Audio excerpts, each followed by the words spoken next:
Hey there, Postal here. So today I'm taking out the NC-1070. A plane you don't see all that often. Well, see a lot of bots in it, but not a lot of humans, right? What is this plane? Well, it's a Tier 8 French premium ground attacker. Being French means it's European, and it can be tossed around into whatever nation. You can see mine is German. I am headed in this direction, not because it's the most viable sector to go for, but simply because it's the closest. The NC-1070 has two big weaknesses as far as I'm concerned. One is it's utterly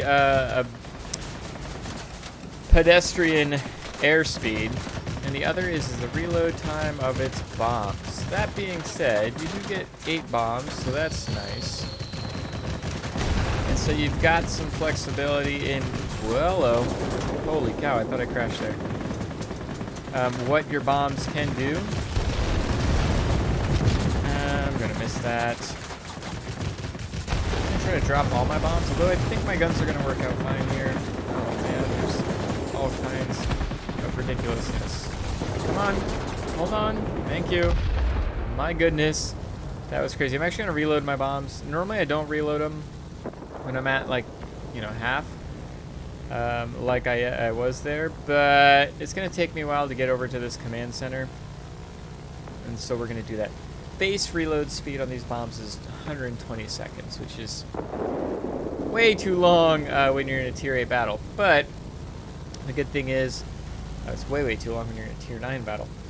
The good thing is the plane is slow, and so you take advantage of your slow speed to actually reload your bombs. So they've gone ahead and they've captured this sector. That's fine. Hopefully we'll capture it back. We shall see. Bomber squadron detected. Heavy fighter is not going to be my friend. These two 30mm cannons, though, are actually pretty good versus air targets. And although this plane is not the most maneuverable thing, because of its lack of airspeed, you can actually... really, dude? You can really actually turn pretty darn well. So we've still got to wait on our bombs to get reloaded in here. Let's go ahead and hit the old F7 see if I can get some people to help me out. I'm going to try to... Guns are overheating here, so let's just tap on, get rid of the anti-aircraft that's trying to take me out. You know, the anti-aircraft that's doing its job. Let's see if we can't flip ourselves over here.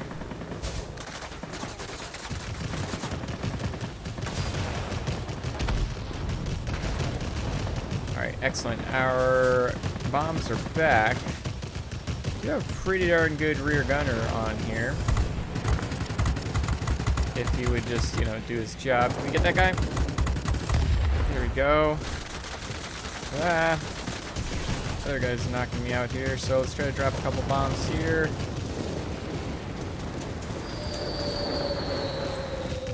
I'd like to have my tail. Come on. There we go. Excellent. So I've got 6 bombs still. I am definitely not going to be reloading the bombs this time. I'm going to go across to the center. The reason I'm going to go across the center instead of directly up to the more important sectors, I want to stay away from their spawn point. Just trying to figure out, is going straight over the best route or going through that little gap going to be best? I don't know. Let's go ahead and use our boost, because you need the boost to do anything speedy in this particular plane. And that's a joke, because nothing's speedy. Should be able to, if we don't capture this sector by the time I get here, we should definitely capture it once I do get here.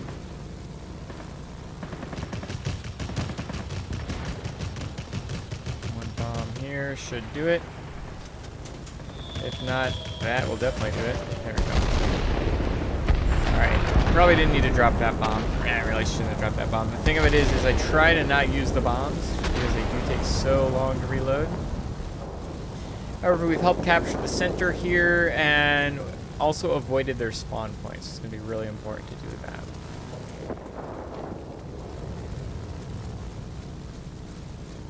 So now we're going into the last sector of theirs, which is a spawn point. But it kind of is what it is.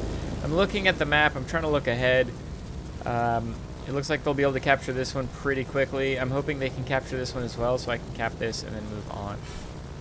So one of the things that you have to do with this plane is, because it's so slow, you have to think a step, at least a step ahead, because at any given point, sectors are going to flip just because it takes you 5 hours to get to a sector. Oh, I dropped a bomb because I thought we weren't going to get that sector. Or just get that section of ground target. There's a little tiny nothing there. We can knock that out. Ow. I need engines. Engines are preferred. Here we go. Our airfield is under enemy control. They got the command center and the airfield, so everything I'm aiming for here, some crackerjack is in the process of shooting. So let's actually, I'm gonna actually leave this sector.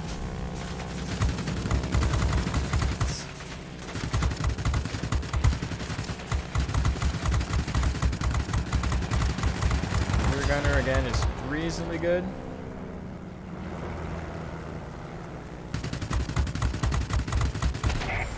Hang in there.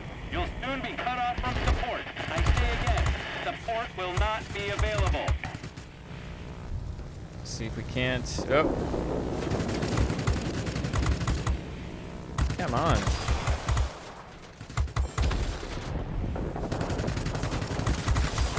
Angle up a little bit here.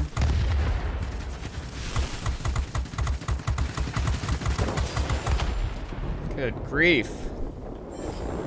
Just trying to survive here. 84 health. I don't think it's really smart of us to go anywhere, but I don't have the ability to heal up anytime soon. So let's just get our base heal on here. That's it. There's no way to break I don't like through this at now. all. You're on your own. Don't like this at all. And we just got tapped by like a single bullet. What is hitting us? There's nothing that's near us that should be able to hit us. I'm gonna knock that out, and then we gotta knock this out.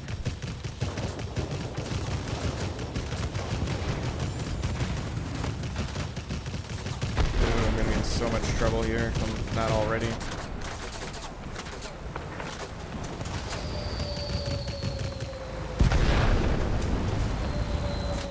No, leave me alone. Leave me alone. Leave me alone. Oop, I might have turned too tightly there. Trying to just stay alive. I'm on 10 HP.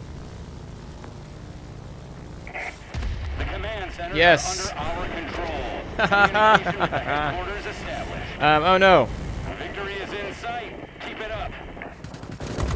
Yeah, I'm dead here. I'm totally dead. There's just nothing I can do about this.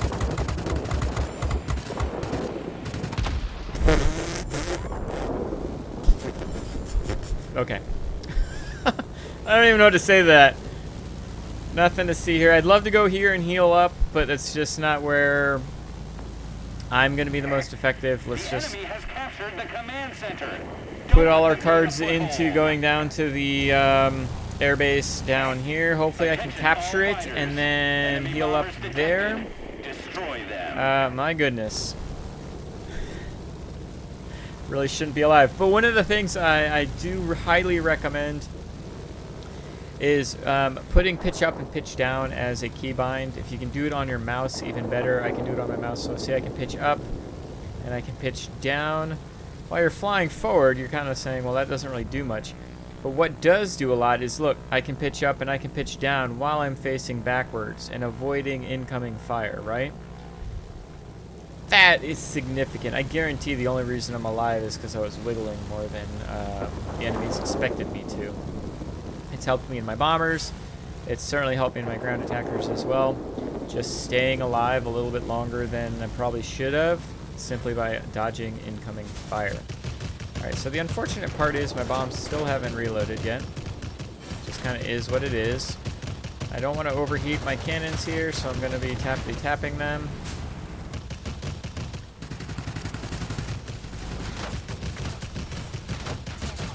see if I can't survive here for long enough. Probably not. But all this is basically icing on the cake for a win that we got. We were able to get a laying out of that, and a wing legend, and yeah, staying alive can be really difficult in this plane, but can be really effective if you're able to. Let's head back. All right, so all in all, that was an above average game, we'll say. I was gonna say it's an okay game, but the reality is it wasn't actually a bad game. We were able to capture 5 sectors. We were able to stay alive, and that's the key to this particular plane, and really any ground attacker or bomber. Stay alive as often and as long as you can, and you're going to be more effective, right? But a plane like this specifically, because it takes so long to get anywhere, that dying and then respawning and then taking 2 minutes to get to that sector, a lot happens in that time frame. If you're able to stay alive, you're able to continue to be effective, and you're able to mitigate whatever's going on from the enemy team. I enjoy this plane. It's not the plane. I'm not the best ground attacker in it. It's actually really quite good when you're in a flight of 2 of them, because as good as the rear gunner is, 2 of these rear gunners is just downright deadly, right? And your forward firing armament is relatively good, pretty good against aircraft, especially other ground attackers. So even by yourself, you're able to take down, ME-265s, ME-329s, IL-8s and IL-10s and IL-20s. To a lesser extent, the Tier 9 ground attackers, the MEP-1099 and the IL-40, you certainly can, especially if they're not paying attention, but those tend to be able to defend themselves a little bit easier. And so overall, a fun plane, not necessarily a great plane. Let's take a quick look at my setup. I've, of course, being as a premium plane, I've made this plane German. Since it's European, I can make it German. And I've put my MEP 1102B pilot and gunner in here. Not necessarily the best build for this plane. For my 1102, I do have an Engine Guru. For this particular plane, Engine Guru is not necessarily the most important. I would probably put Protection Expert if I had a pilot built specifically for this plane. My 1102 I've got built for speed. This plane I've got built for survivability, as we'll see in just a second. Resilience, though, is very helpful for this plane, and really any of the higher tier ground attackers I find it to be helpful. Resilience kicks in when 70% of your health is gone. It only kicks in once per sortie. But what happens is once you've lost 70% of your health, your engine and weapon overheating is reduced by 50%. Your maneuverability and engine thrust is increased by 5%. And so it's probably what saved me when I was at my weakest there, being attacked by the air defense aircraft and things of that nature. So it only works once per sortie. I didn't die in this particular battle, so it only kicked in once. This doesn't, once you gain your health back, it doesn't keep kicking in and getting knocked out. My rear gunner here, I'm going for Ballistics Expert, which is going to eventually give me 10% more firing range on my rear gunner. But I think the most important skill for a rear gunner on a ground attacker or a bomber is the defensive fire skill. Defensive fire reduces the attack from an enemy that you're shooting at by 30%. So, for instance, one of the FW-190D at the very end that crashed into a mountainside, he was firing at me. Because I was firing back at him, his damage was decreased by 30%. Let's say there was 2 planes behind me. Let's say a Dora and an F4U. If I was shooting at the F4U, then the Dora's damage would still be at 100%. The F4Us would be at minus 30%. So there's some nuances to it, but it's incredibly helpful for survivability. Otherwise, I have quick reflexes and armor on this particular rear gunner, which I recommend 50% reduction time to your aiming time, and 50% longer burst length. Both very, very helpful. Since I've got 1 extra point, I've just put endurance on here. Help keep him, my rear gunner, in the battle for as long as possible. As far as the actual service is concerned, again, I've made this a survivability build. Some of my other planes, especially my German ground attackers, might not have a full survivability build. This plane's just so slow. There's no point in trying to put a speed build on it, in my opinion. Or certainly maneuverability build. It's not the right kind of plane for that. So I've gone all in on survivability. I've got your cockpit armor. We've got the reinforced airframe. And I've got the turret armor protection, excuse me. All of that's going to help resistance to injuries or just straight up helping hit points. As far as outboard weapons is concerned and forward firing weapons, we've got gas operated action. These are pretty fast firing 30mm cannons, so getting that damage out even quicker I find very helpful. Plus it's also helpful when you're attacking other aircraft, especially fighters or multi-rolls, things of that nature. Getting more volume out, you're gonna get a better chance of actually hitting those types of aircraft. I wanted to help the reload time of the bombs, and so the advanced strength and hard points helps with that. It slows down your aircraft, but again, this aircraft's pretty slow anyway, so I don't really see a huge issue with that. But getting the reload time reduced down is incredibly helpful. Base reload time is 120 seconds. I've got it down to 107 seconds. Hopefully I'm going to be able to get it down below 100 seconds, and that'll just make this plane even more viable once I upgrade the equipment. As far as consumables are concerned, you don't necessarily need universal ammo for either the forward firing or the turret. It's only 10,000, which I say only 10,000. You've got a premium plane here, so spending 20,000 credits on your ammunition isn't the worst idea. And because it's a premium, I've gone ahead and figured might as well utilize it. I do recommend, no matter what, having improved fragmentation. Any kind of buff that you can have to the bombs is going to be helpful. You've got 8 of these bombs, so a buff to them is going to be great.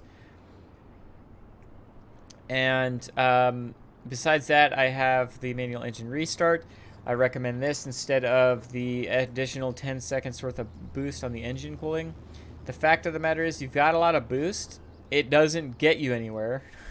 And so adding more boost to not get you anywhere any quicker, to me, doesn't seem viable. What does, though, is being able to restart my engines instead of having them knocked out for an extended period of time.